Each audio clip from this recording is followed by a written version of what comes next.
हम लोग आज एक विशेष चर्चा करने वाले हैं। आज वह है सृष्टि तत्व। आप लोग फोन ले लीजिए, इनके पास फोन नहीं है। आज आपको कुछ पढ़ना नहीं है, ये फोटो देखनी है। फोटो को जो विषय है उसके उनको मैं समझाऊंगा। इसमें जो हमारा ग्रुप है गीता चर्चा था रूप में, इसमें सृष्टि तत्व क्रिएशन फाइनल करके एक पीडीएफ भेजा गया है, उसको आप देखिए। बाकी मैं स्क्रीन पे तो दिखाऊंगा ही। सबके पास सबको दिख रहा है? ओके। आवाज आएगा भी नहीं क्योंकि आज एम्पलीफायर खराब है।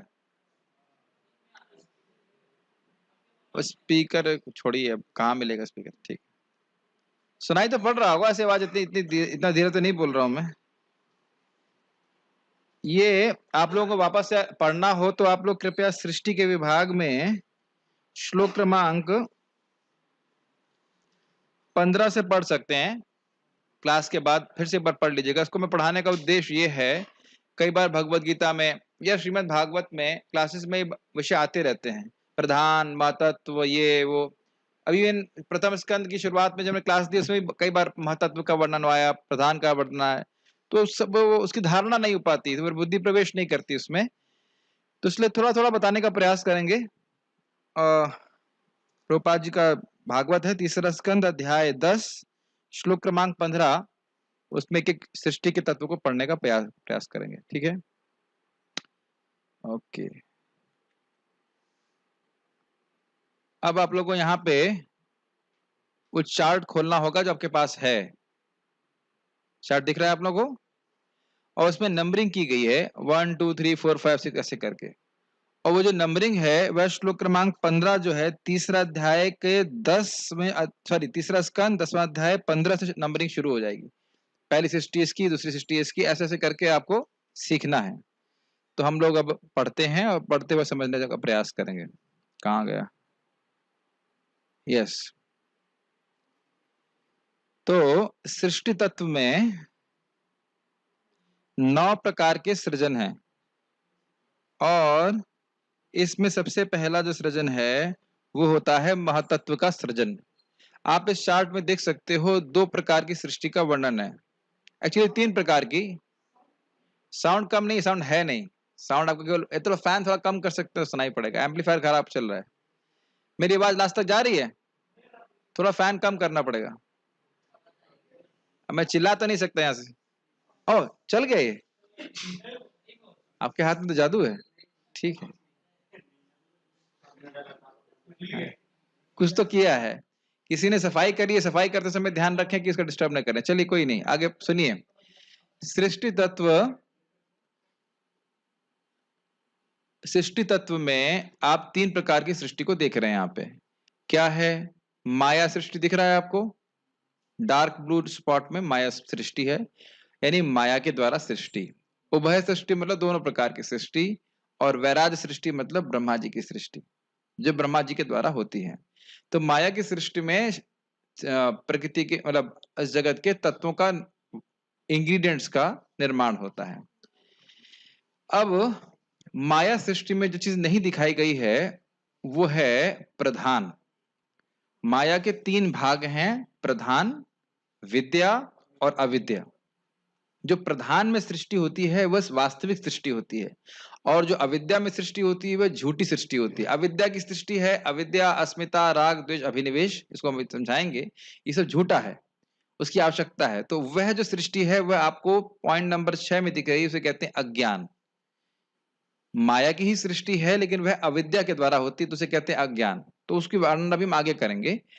अभी हम जो कर रहे हैं, चर्चा कर रहे हैं, वह है प्रधान में होने वाली सृष्टि। प्रधान का अर्थ आप समझते हो, जिसमें सतोगुण, रजोगुण, तमोगुण वह मिश्रित नहीं होते आपस में, और वहां पे कोई सृष्टि नहीं होती है, कार्य कारण का भेद नहीं दिखता है। वहां पे कोई वस्तु किसी चीज का कारण है ऐसा भेद नहीं दिखाई पड़ता है।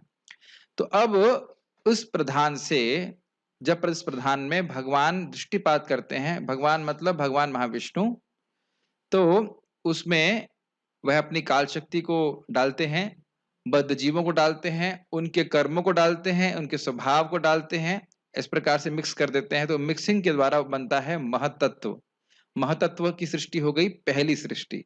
ये श्लोक क्रमांक 15 में बोला गया है, 9 सृजनों में पहला सृजन महतत्व सृजन अर्थात भौतिक घटकों की समग्रता है। जितने भी भौतिक घटक हैं, अवयव हैं, उनको एक साथ महतत्व के रूप में कहा जाता है। इसी को चित्त भी कहा जाता है। समझ में आया पहली सृष्टि किसकी है? महतत्व की। अब आप प्रधान को सृष्टि क्यों नहीं कह रहे हैं? क्योंकि प्रधान हमेशा रहता है। प्रधान हमेशा रहता है, तो वहां सृष्टि की बात नहीं हो रही। सृष्टि की शुरुआत होती है जब प्रधान पे भगवान महाविष्णु दृष्टिपात करते हैं और अपने ईक्षण से जीवों को उसमें स्थापित करते हैं, उनके कर्मों को, स्वभाव को, और उसके बाद महतत्व की सृष्टि होती है। तो सृष्टि वास्तविक रूप से कहां से हो रही है? महतत्व से। अब इसमें एक और बात बताना भूल गया मैं कि प्रधान जो है वह प्रकृति की अव्यक्त अवस्था है। अव्यक्त, जब कुछ व्यक्त नहीं हो रहा है, और जब वो व्यक्त होता है तो उसे प्रकृति कहते हैं। और उसके ऊपर जब भगवान दृष्टिपात करते हैं और उसमें सब एजिटेशन होना चालू हो जाता है तो उसको महतत्व कहते हैं। समझ में? इसी महतत्व में, ये महतत्व मूलतः सत्वगुण में होता है, उसमें सत्वगुण का प्राधान्य होता है। लेकिन जब इसमें तमोगुण रजोगुण का प्रधान हो जाता है, इसमें विकार हो जाता है, तो उससे अहंकार तत्व का निर्माण होता है। और यह अहंकार तत्व जो कि महतत्व से आया है, अर्थात सृष्टि नंबर 2, ये मूलतः तमोगुण से, मतलब नहीं, तमोगुण का इसमें प्राधान्य होता है। महतत्व में था सतोगुण का प्राधान्य, शुद्ध चेतना, और महतत्व से आया भगवान की काल शक्ति के द्वारा, महतत्व से आया अहंकार तत्व, मूल अहंकार कह लीजिए, और अहंकार में तमोगुण का प्राधान्य होता है। क्वेश्चन की पूछोगे क्या? ज्यादा क्वेश्चन मत पूछना, कठिन क्वेश्चन मत पूछना, आगे का मत पूछिए, पहले एक बार सुन लीजिए, नहीं तो वो फ्लो टूटेगा। दूसरी सृष्टि किसकी है? अहंकार की। द्वितीय सृजन में मिथ्या अहंकार उत्पन्न होता है, जिसमें से भौतिक घटक, भौतिक ज्ञान तथा भौतिक कार्यकलाप प्रकट होते हैं। मैं 15वें श्लोक को पढ़ रहा हूं, ठीक है, भागवतम का, उसी के आधार पे बोला गया है। अब 3 नंबर कहां दिख रहा है? 3 नंबर है तामस, यानी तामसिक अहंकार। जब ये अहंकार भी विभक्त हो जाता है, मतलब इस पे तमोगुण का मिक्सिंग होती है, ऐसे कह लीजिए, और काल शक्ति कार्य करती है, तो इसके द्वारा बनते हैं, ये तामसिक अहंकार होता है, और उसके द्वारा बनते हैं पंच तन मात्राएं और पंच महाभूत। पंच तन मात्राएं दिख रही हैं आपको? शब्द, स्पर्श, रूप, रस और गंध। और पंच महाभूत क्या हैं? आकाश, वायु, अग्नि, जल और पृथ्वी। अब आप लोग मानसिक रूप से एक एरो बना सकते हैं। शब्द से आकाश की ओर एरो बनाइए, बना पा रहे हैं? शब्द से आया आकाश, और आकाश से स्पर्श का सम्मिश्रण हुआ तो उससे आई वायु। वायु का रूप तो रूप पहले से ही है, रूप का सम्मिश्रण हुआ, उससे आई अग्नि।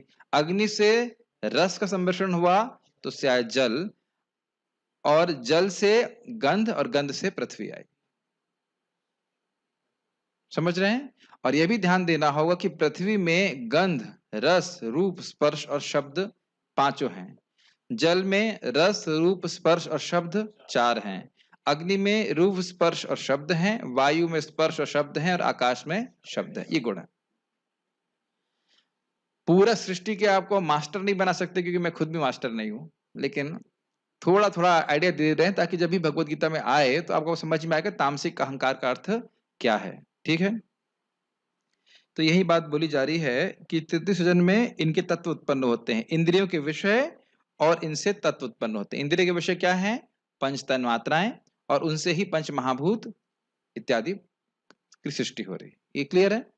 चौथी सृष्टि दिख रही है आपको, 4 नंबर दिख रहा है बीच में ग्रीन कलर का, यह है तेजस, यानी राजसिक अहंकार, जो मूल अहंकार है, मूल मिथ्या अहंकार। उसमें जब रजोगुण का सम्मिश्रण होता है, रजोगुण का प्रभाव होता है, और भगवान की काल शक्ति उसमें रहती है, तब ज्ञानेन्द्रियों और कर्मेंद्रियों की सृष्टि होती है। ज्ञानेन्द्रिय क्या कहलाती हैं? जिनसे हम ज्ञान ग्रहण करते हैं। लिखा हुआ है बड़ा स्पष्ट, चक्षु, कर्ण, नासिका, जिह्वा और त्वचा। और कर्मेंद्रिय क्या है? वाक, पाणी, पाणी मतलब हाथ, पाद, पाद मतलब चलने का पैर, पायु मतलब मल द्वार इत्यादि, और उपस्थ मतलब जननेन्द्रियां। तो इस प्रकार से कर्मेंद्रिय और ज्ञानेन्द्रियों की सृष्टि होती है। किससे होती है? राजसिक अहंकार से। और इसमें एक और है, प्राण की सृष्टि भी होती है। 10 प्रकार के प्राण होते हैं और कुछ उपप्राण होते हैं, तो वह सब की सृष्टि भी राजसिक अहंकार से होती है। मेरे ख्याल से चार्ट के द्वारा तो बड़ा स्पष्ट समझ में आ रहा होगा। ठीक है, और इसी को प्रभुपाद यहाँ लिख रहे हैं, चौथा सृजन है ज्ञान तथा कार्य क्षमता का सृजन, यानी ज्ञान का मतलब ज्ञानेंद्रियां और कार्य क्षमता अर्थात कर्मेंद्रिय। ठीक है, कठिन तो नहीं है। ठीक। पांचवा सृजन कहाँ दिख रहा है आपको? इसी के बगल में ऑरेंज कलर का, वैकारिक यानी कि सात्विक अहंकार। इसमें अहंकार के संग कौन मिला? सतोगुण, भगवान की काल शक्ति के प्रभाव में, और फिर उससे मन और इंद्रियों के देवता उत्पन्न होते हैं। ध्यान देना होगा कि इंद्रियों के देवता मतलब इंद्रियों के अधिष्ठाता देवता। जैसे आंख के देवता हैं सूर्य, मन के देवता हैं चंद्र, बुद्धि के देवता हैं ब्रह्मा जी, अहंकार के देवता हैं रुद्र, और ऐसे करके, और नासिका के देवता हैं अश्विनी कुमार। तो ऐसे अलग अलग देवताओं की सृष्टि हुई। और ये देवता कौन से हैं? अधिष्ठाता, इंद्रियों के कंट्रोलर देवता। जैसे मेरी वाणी अभी मैं बोल रहा हूं ना कुछ, तो उसके कौन कंट्रोल कर रहे हैं? सरस्वती माता कंट्रोल कर रही हैं। समझ में आ रहा है ये बात? ठीक है, तो यहां तक हम समझ पा रहे हैं मन और उनके अधिष्ठाता देवता। अब आप लोग एक बात देखकर कंफ्यूज हो सकते हैं कि 10 नंबर की सृष्टि में भी देवता लिखा हुआ है, और यहाँ लिखा है कि 5 नंबर की सृष्टि है उसमें भी देवता है। लेकिन आपको देखना होगा कि ये माया की सृष्टि है और वह ब्रह्मा जी की सृष्टि है, और वहां ब्रह्मा जी जिन देवताओं के बारे में बात हो रहा है वो उपदेवता हैं, पितृ हैं, भूत हैं, प्रेत इत्यादि सबको देवता कहा जा रहा है। तो उनकी सृष्टि की जा रही है, वो ब्रह्मा जी के द्वारा किया जा रहा है। तो अभी हम उसकी चर्चा नहीं कर रहे हैं, पहले माया की सृष्टि की बात कर रहे हैं। अब आपको छठा नंबर पॉइंट कहाँ दिख रहा है? अज्ञान। अज्ञान का मतलब हो गया अविद्या।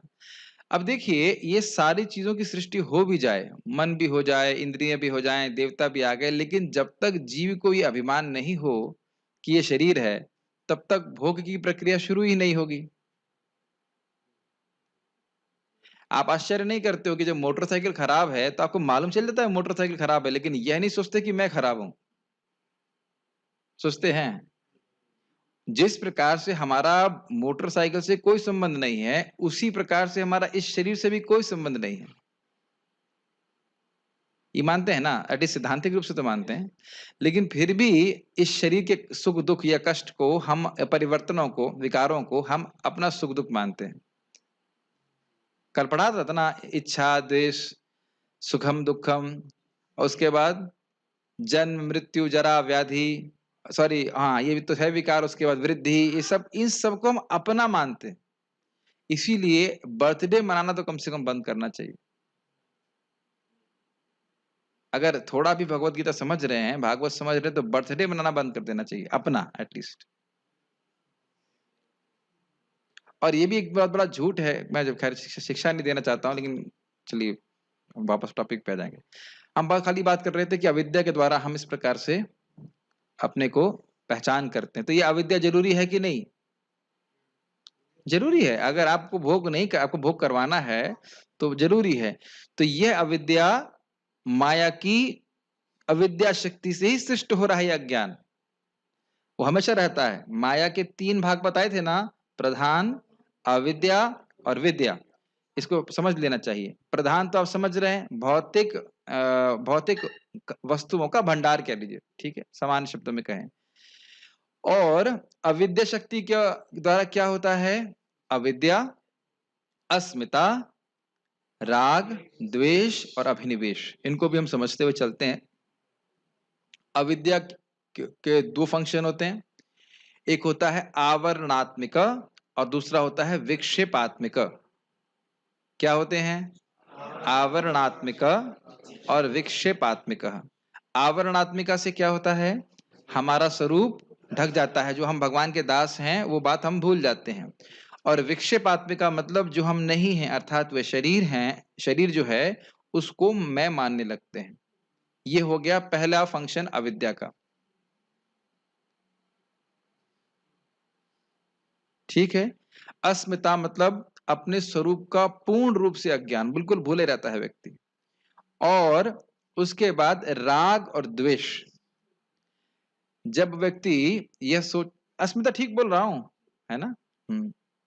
और राग और द्वेष, जब हम ये सोच लेंगे कि हम ये शरीर हैं, अपने स्वरूप को भूले रहेंगे कि हम भगवान के दास हैं, तो कोई व्यक्ति अच्छा लगेगा, जो शरीर के लिए अच्छा कर रहा है वो अच्छा लगेगा, उससे राग हो जाएगा। जो शरीर और इंद्रियों के कुछ विपरीत कर रहा है, मन के विपरीत कर रहा है, उसे द्वेष हो जाएगा। और इस सारी प्रक्रिया में हम भूले ही रहेंगे कि हम हैं कौन। और फिर क्या होगा? अभिनिवेश। अभिनिवेश तो आप समझते हो, अभिनिवेश मतलब एब्जॉर्प्शन, बॉडीली कंसेप्ट में, शारीरिक कि मैं शरीर हूं, इस प्रकार से जीव डूबा रहेगा। तो यह है सब अविद्या के कारण होता है। ये बात समझते हैं?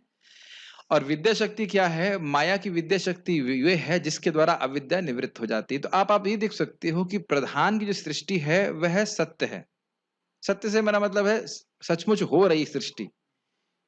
आप ये नहीं कह सकते जो प्रधान सृष्टियां हुई हैं वह है नहीं। ये बात समझ में आ रहा है? लेकिन अविद्या की जो सृष्टि है वह झूठी है, क्योंकि ये मेरा मानना कि मैं ये शरीर हूं, यह बिल्कुल पूरी तरह से झूठ है। झूठ है या नहीं है? झूठ है। तो यह सृष्टि जो है वो झूठी है, और प्रधान की सृष्टि है जो वास्तविक है। भले ही वो कुछ क्षण मतलब कुछ समय के लिए है, लेकिन शाश्वत नहीं है, लेकिन है। आप नहीं कह सकते कि नहीं है। तो जब भी बोला जाता है माया मतलब जो नहीं है, इसका अर्थ ये नहीं कि वो वस्तु नहीं है, अपितु यह जो कंसेप्शन, ये धारणा अविद्या के द्वारा है कि मैं ये इस वस्तु का भोक्ता हूं, ये मेरी है, मैं से नियामक हूं, यह माया है। क्या ये बातें समझ में आ रही है? कठिन हो रहा है? झूठी सृष्टि इसलिए बोल रहे हैं क्योंकि यह झूठी सृष्टि है। क्या आप शरीर हैं? तो ये भावना की सृष्टि हो रही है ना कि आप शरीर हो। ये भावना की सृष्टि होना कि मैं शरीर हूं, ये भावना गलत है कि नहीं है? झूठी है कि नहीं है? तो इसीलिए बोल रहे हैं झूठी सृष्टि है।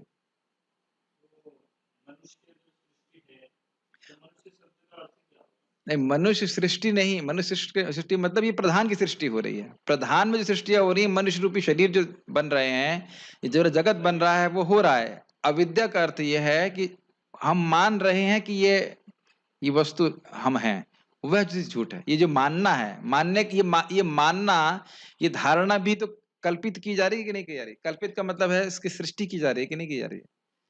ये किसी ने तो देखिए, जीवात्मा तो पूरी तरह से अलग है, तो ये अज्ञान का निर्माण किया जा रहा है ना किसी के द्वारा। तो ये जो अज्ञान है, ये झूठी सृष्टि है। ये मेरे शब्द नहीं है, चक्रवर्ती पाद जी बोल रहे हैं इसको। हाँ, आपका आवाज कुछ आएगी नहीं अगर माइक पे नहीं बोलेंगे तो। अभी अभी मनुष्य तक पहुंचे नहीं है। अभी तक मनुष्य तक पहुंचे नहीं है। अभी खाली इसकी बात करी से महतत्व है, अहंकार तत्व है, तामस है, तेजस है, वैकारिक अहंकार, ये सब हैं। ऐसा नहीं कि नहीं है, ये हैं। इन सब की सृष्टि प्रधान के अंदर में हो रही है, महतत्व होता है।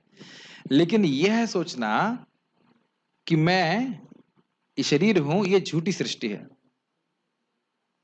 समझ में आ रहा है? हाँ, बोलिए। एक्चुअली ब्रह्मा जी के सृष्टि में मनुष्य अभी आता है। ब्रह्मा जी की सृष्टि तक मत पहुंचिए मगर अरे आप खाली 6 नंबर तक रहिए, हम हाँ, खाली 6 वही नंबर की बात नहीं, कर रहे मेरा हैं। पॉइंट तो फिर बाद में इसमें आएगा तो फिर बाद में कि पूछिएगा। चक्षु, कर्ण और नासिका, जिह्वा, ये सारी इंद्रियां हैं। हाँ, और जब मैंने कर्मेंद्रिय और ज्ञानेंद्रिय, तो ये तो मनुष्य के अंदर ही रहता है ना। अभी हाँ, अच्छा प्रश्न है। देखिए, पहली बात ये कि क्या, पहले बात समझ लेना चाहिए, जो माया की सृष्टि है, अब ये इंग्रेडिएंट्स हैं। जैसे हमारे करुणामृत प्रभु आज उपमा बना रहे थे, तो उपमा बनाने से पहले आपने उपमा जो बनाया, सूजी और क्या डाला आपने से, मूंगफली, वह सब स्टोर में पड़ा हुआ है, स्टोर में आ गया है, ऐसे कह लीजिए। तो जो महातत्व की सृष्टि है मतलब इंग्रेडिएंट्स की सृष्टि हुई है। अभी अभी किसी मनुष्य को दिया नहीं गया है। अभी इनको ले करके ब्रह्मा जी ने कुछ बनाया नहीं है। समझ रहे हैं? जीव की सृष्टि नहीं होती है। केवल यहाँ प्रधान के तत्व, भौतिक तत्वों की सृष्टि हो रही है। अभी केवल ईंट पत्थर जोड़ा जा रहा है। अभी अभी शिल्पकार नहीं आया है। हाँ, अभी स्टोर रूम में सब सामान भर दिया है कि अभी व्यक्त हो गया है। समझ रहे ना? तो ये अभी व्यक्त अवस्था है, इंग्रेडिएंट्स आ चुके हैं। तो यानी कि जो उसका बायां वाला भाग है, माया सृष्टि देख रहे हो, वह सब केवल इंग्रेडिएंट्स की संरचना हो रही है, और भगवान के द्वारा हो रहा है। इसमें ब्रह्मा जी का कोई समावेश नहीं है। यानी इंद्रियों के देवता भी ब्रह्मा जी के द्वारा सृष्ट नहीं है। अब ये पॉइंट नंबर 6 समझ में आ गया आपको? अज्ञान वाला। अज्ञान जो है वह माया की एक विभिन्न शक्ति से उत्पन्न हो रहा है, वह प्रधान से द्वारा उत्पन्न नहीं हो रहा है। प्रधान की वस्तुओं में आइडेंटिफिकेशन ये अज्ञान के द्वारा होता है। भाई इस जगत से मेरा कोई संबंध नहीं है, लेकिन हमारा पहचान हो रही है कि नहीं हो रही है? तो पहचान के लिए ज्ञान जरूरी है कि नहीं है? तो वह प्रधान के द्वारा नहीं उत्पन्न हो रहा है। माया के कितने भाग बताए थे मैंने? 6 भाग में से बताइए 4 भाग। हाँ, सोच रहा था कि याद है कि नहीं है। 3 भाग हैं। 3 भाग कौन से हैं? एक मिनट रुक जाओ पूछना। हाँ, परशुराम प्रभु, माया के 3 भाग बताइए। अभी तक माया माया सुना था, माया के 3 भाग आज सुने आपने। बताइए कौन कौन से भाग हैं माया के? 3 हिंट दे रहा हूं, ठीक है। प्रधान, विद्या और अविद्या।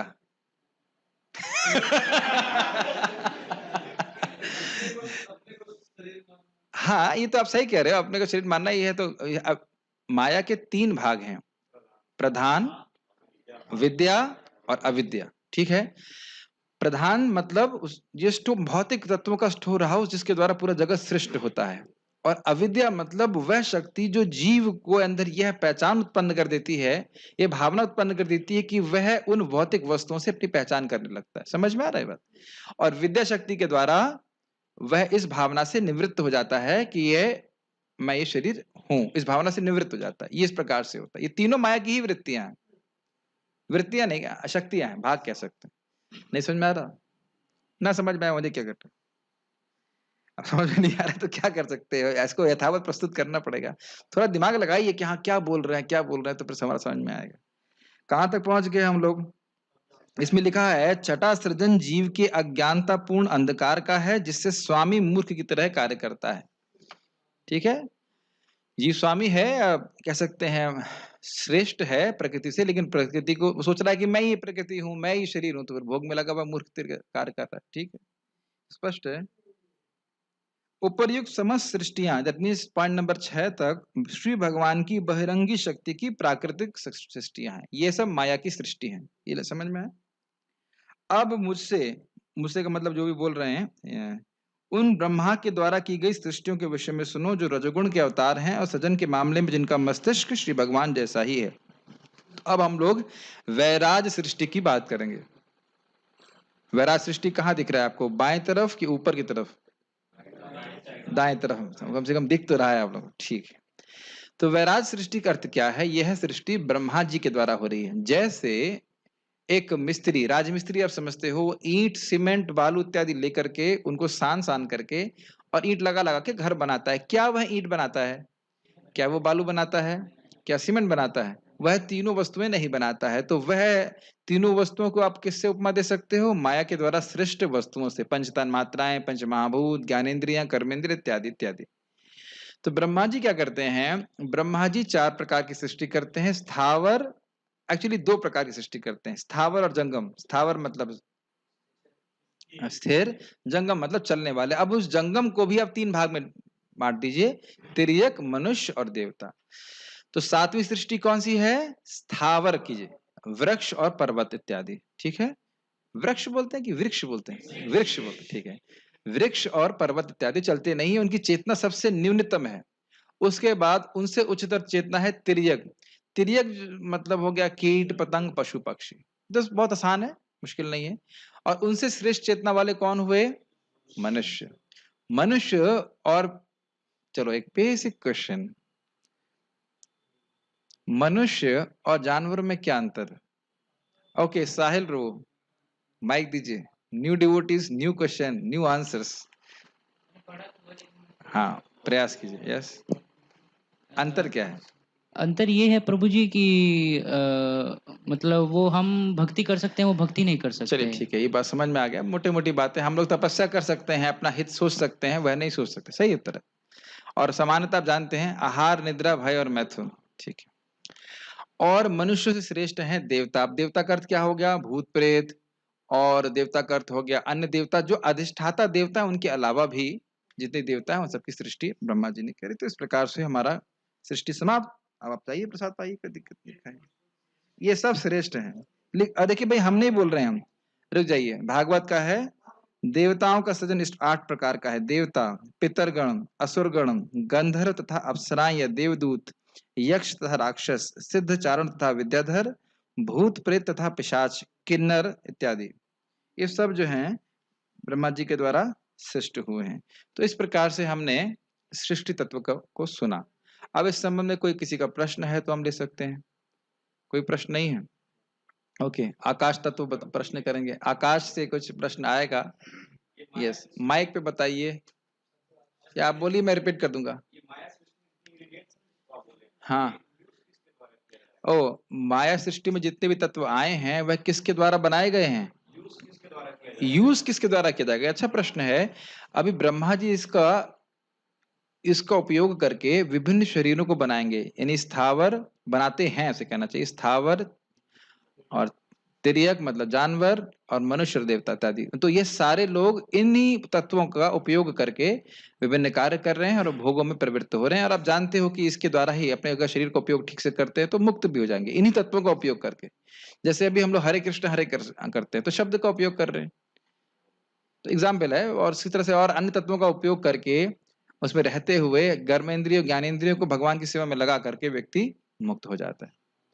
अब मैं कभी आगे बोलूंगा महतत्व, तो ये मत पूछना कि क्या होता है, ये पूछने का अधिकार नहीं है। पूछ सकते हो लेकिन बताऊंगा नहीं, फिर कहूंगा कि आप इस रिकॉर्डिंग को सुन सकते हैं, देख सकते हैं। ठीक है, और कोई पूछना चाहते हैं संबंध में? एक मैं बस रिवाइज करा देता हूं, हमने क्या सुना था क्षेत्र के बारे में, क्योंकि इसका संबंध है तो याद आ जाएगा। महाभूतान्य अहंकारो बुद्धिर अव्यक्तमेव च। तो बताइए क्या क्या हो गया इसका अर्थ, संस्कृत समझाइए। महाभूतानि का अर्थ क्या हुआ?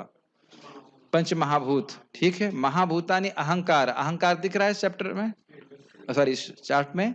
ठीक है, अहंकार। महाभूतानि अहंकार बुद्धिर, बुद्धि मतलब महतत्व, बुद्धिर अव्यक्त, अव्यक्त मतलब प्रधान। ठीक है, अव्यक्तमेव च इंद्रियाणि दशैकम च, इंद्रियाणि 10 + 1, यानी ज्ञानेन्द्रिय और कर्मेंद्रिया और मन हो गया। पंच च इंद्रिय गोचर, इंद्रिय गोचर मतलब इंद्रियों को द्वारा गोचर विषय कौन से हैं? शब्द स्पर्श रूप रसगंध, ये सब क्षेत्र में आ गए। ठीक है, और उनके ये विकार क्या थे? इसके विकार थे क्या था? इच्छा द्वेष सुखम दुखम संघात चेतना धृति। तो ये बात बताई गई थी कि इस क्षेत्र के विकार क्या हैं? इच्छा द्वेष सुख दुख, और इससे उपलक्षण से अन्य सभी विकार, यानी कि बुढ़ापा, बीमारी इत्यादि, और मृत्यु भी। और साथ साथ संघात का मतलब क्या था? इस क्षेत्र का स्वरूप क्या है? ये शरीर है। और चेतना आधृति का अर्थ है कि जीव को भोग या मुक्ति प्रदान करने का साधन ये क्षेत्र है, ये इसका प्रयोजन है। तो इसलिए मैंने लिंक किया जो हमने सीखा था क्षेत्र। अब समझ में आ रहा है क्षेत्र का मतलब क्या है? अब तो मेरे ख्याल से कठिनाई कहीं होना नहीं चाहिए। नहीं समझ में आ रहा साहिल? ठीक है, वेरी गुड बॉय। अब और कोई प्रश्न है? यस प्रभु, माइक पे पूछिए, माइक पे पूछिए। प्रभु जी, आपने भी बताया जैसे विकार में मन और इंद्रियों के देवता हैं और हाँ। ब्रह्मा जी की सृष्टि में भी देवता हैं। यस, तो मन और इंद्रियों के देवता मतलब एक शरीर की हम कल्पना करते हैं जब। नहीं नहीं, देखिए देवता केवल हमारे शरीर में ही नहीं है, उनकी सत्ता अलग से भी है। तो हमारे इसके शरीर की इंद्रिय और इंद्रियों के नियामक तो हैं ही, लेकिन उनकी सत्ता अलग से है कि नहीं? सूर्य अलग से है कि नहीं? हाँ। चंद्रमा अलग से है कि नहीं? ये बात ये वही देवता हैं जो ब्रह्मा जी ने नहीं, वह अलग हैं, ये अलग देवता हैं। देवता जिनकी सृष्टि भगवान ब्रह्मा जी ने करी है वह इसमें कैसे आ सकते हैं? 2 बार की सृष्टि करेंगे। जो इंद्रियों के नियामक देवता हैं, भाई इंद्रियां कितनी हो गई हमारी? 5 10 इंद्रियां जो मेरी अभी तक की समझावट है, हाँ। ये प्रश्न मेरे मन में भी आ रहा था, ये समझावट अभी तक है मेरी कि देखिए ये माया की सृष्टि है, माया की सृष्टि में ब्रह्मा जी का कोई स्थान नहीं है। और इसमें लिखा हुआ है इंद्रियों के देवता। तो इंद्रियों के देवता जो हैं वह 10 ही तो हुए, 11 मान के चलिए, 11-12 जो भी रहा हो, मतलब एक फिक्स्ड 5 कर्मेंद्रियां, 5 ज्ञानेंद्रियां, एक मन और अहंकार इत्यादि के देवता जो हैं, तो उनकी सृष्टि ब्रह्मा जी नहीं करते, बल्कि ब्रह्मा जी स्वयं एक सृष्ट देवता है इसमें। हाँ। तो यह है, उनकी सृष्टि नहीं है। और जो अन्य देवताओं के बारे में बात की गई थी वह है इंद्रियों के अधिष्ठाता देवता नहीं है। यही समझावट है। अगर इसमें कोई और कोई रिसर्च करके कुछ कनेक्शन दे सकता है, करेक्शन दे सकता है, तो मैं उसको स्वीकार करने के लिए तैयार हूँ। अभी तक मेरी यही समझ में आया है, ये 2 प्रकार के देवता यहाँ पे समझ में आ रहा है। जैसे अभी हम प्रभुपाद की किताब कुछ कहना चाहते हैं, प्रभु माइक दीजिए, बोलिए बोलिए। ऑन करिए, ऑन है कि नहीं? हाँ, प्रकृति गर्भवती होती है तो जो ब्रह्मांड बनता है वहां पे, उसके अंदर शायद मेरे हिसाब से ये जो सात्विक अहंकार, राजसिक अहंकार, तामसिक अहंकार और नहीं, देवता देखिए आदि देखिए पंच ये पंचेंद्रिय। भी मैं पढ़ रहा था इस चीज में। देखिए अब मैं उधर, चलिए मैं प्रयास करता हूँ जाने का। ये आप लोग ये वाला माया वाला देखिए आप, प्रधान अविद्या विद्या समझ में आ गया। प्रधान मतलब वास्तविक सृष्टि, अविद्या मतलब मिथ्या सृष्टि, और विद्या मतलब मिथ्या सृष्टि को नाश करने वाली शक्ति। अब इसके बाद एक और है, ये हमारे अम, गौरांग दर्शन प्रभु का क्लास था, उसको मैं सुन रहा था। कारण इसमें बोलते हैं कारण सृष्टि होती है और एक कार्य सृष्टि होती है। तो कारण सृष्टि में वही बात मैं आपको समझा रहा था कि इंग्रेडिएंट्स बन रहे हैं, अब ब्रह्मांड नहीं बन रहे उनसे। और उसके बाद जब ब्रह्मांड बन जाता है, उसमें क्या नाम से गर्भोदक विष्णु प्रवेश करते हैं, फिर उसके बाद अन्य सृष्टियां होती हैं, वो विभिन्न लोगों की सृष्टि होती है इत्यादि। तो वही सब बता रहे थे। ब्रह्मा जी की सृष्टि होती है, देवता भी बनते हैं, ऐसे करके है। देखिए बहुत डिटेल में समझाने की शक्ति मेरे पास है नहीं, मैं क्लेम भी नहीं कर रहा हूँ कि मुझे बहुत ज्यादा समझ में आया है। लेकिन ये जो 10वें अध्याय से था, इससे हमें एक मोटा मोटा आइडिया लग जाता है कि भाई हम भगवद गीता में जब बोलेंगे महातत्व तो उसका अर्थ समझ में आएगा, राजसिक अहंकार तो समझ में आएगा। इस पे तो हम लोग ज्यादा रिसर्च नहीं करते, इतना बस इससे समझ में आ जाना चाहिए कि ये इस प्रकार से सृष्टि मोटी मोटी होती है।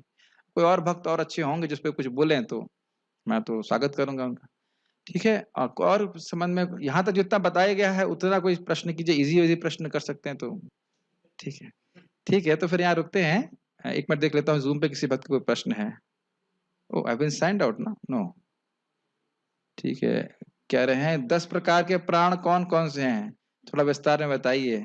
यही सोच रहा था कि प्रश्न नहीं हो होता है बहुत सा। देखिए एक तो होता है प्राण, इसका देखिए कोई खास रेलेवेंस हमारे लिए अभी नहीं है। मैं भी आज ही सुन रहा था प्रवचन में, तो वो बोल रहे थे प्राण में मतलब एक प्राण है जिसके द्वारा आप सांस ले रहे हो। उसके बाद क्या होता है, पान अपान उड़ान, है ना, ऐसा करके सुना था। तो ऐसे करके है वो देवदत्त धनंजय ऐसे करके है, मुझे भी याद नहीं है सबके नाम, और उससे कोई खास हमें प्रयोजन भी नहीं है क्योंकि वो हमारे भगवद गीता के उसमें डिस्कशन में उतना आता नहीं है। आसान आसान प्रश्न कर सकते हैं, विस्तार में बताने की शक्ति मेरे पास उससे अधिक नहीं है। मैं तो सोच रहा था कि कर भी पाऊंगा कि नहीं प्रवचन, लेकिन भगवान की कृपा से हो गया। एक बात मुझे अभी भी समझ में नहीं आई है कि उभय सृष्टि क्यों बोलते हैं। नारद जी और 4 कुमारों को ब्रह्मा जी की सृष्टि भी बोल रहे हैं और ये माया की सृष्टि बोल रहे हैं, ये तो समझ नहीं आया मेरे को, पता नहीं क्यों बोल रहे हैं। ये माइक सृष्टि कैसे है मुझे अब उभय सृष्टि बोल रहे हैं, उसका क्या मतलब हमको पता नहीं।